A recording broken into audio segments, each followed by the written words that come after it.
ఆహా ఆహా అబ్బాబ్బాబ్బా ఎంత ముద్దుగున్నదో చూడుండ్రి వందే భారత్ ఎక్స్ప్రెస్. చల్లటి గాలి కోసం ఏసీ వేస్తే దానికి మించిన చల్లదనం కోసం ఏకంగా నీళ్ళే గుమ్మరిస్తున్నది. అందుకే ఇంతటి సౌకర్యాలు మేము భరించలేమని సీట్ల నుంచి లేచి పక్కకు జరిగిండ్రు ప్రయాణికులు. జలపాతం జాలువారినట్టు వందే భారత్ రైల్లో ఉంటుందనుకోలేదుగా వచ్చి వాళ్ళు. అంతటి అద్భుతాన్ని చూసి ఇచ్చంత్రంలో మునిగిండ్రు. ఏమిటి ఈ ఆశ్చర్యం? దేవలోకంలో ఉన్నామా లేదా నరలోకంలో ఉన్నామా? శివలింగాన్ని గంగమ్మ తల్లి దడిపినట్టు ఈ దార ఏమి అన్నట్టు పరిశానైండ్రట. వారణాసి నుంచి ఢిల్లీకి పోతున్న వందే భారత్ రైలు C7 బోగీలున్న ఏసీ నుంచి కుండపోత తీరుగా జారిపడ్డాయట వర్షం నీళ్లు.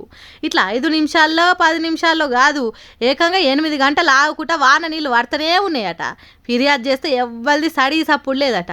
అందుకే వీడియోలు తీసి మా పరిస్థితి చూడుండ్రి అని దేశ పబ్లిక్లకు విడుదల చేసిండ్రు. ఎక్కువ పైసలైనా హాయిగా ప్రయాణం చేయొచ్చు, సుఖంగా సూపర్ ఫాస్ట్తో పోవచ్చని వందే భారత్ రైలు ఎక్కితే 100 కష్టాలు పడ్డం అన్నట్టు చెప్తున్నారు. ఈ రైలు రేకుల షెడ్డు తిరిగా కూర్చుడైంది.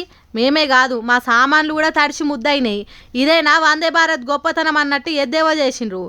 ఈ వీడియోను చూసిన దేశ పబ్లిక్ చల్లదనం కోసం రైల్వే శాఖ ఏర్పాటు చేసిన సౌలత్ ఇది, దాన్ని ఎంజాయ్ చేయాలి తప్ప ఎక్కిరించొద్దు అని సెటైర్లు వేస్తున్నారు.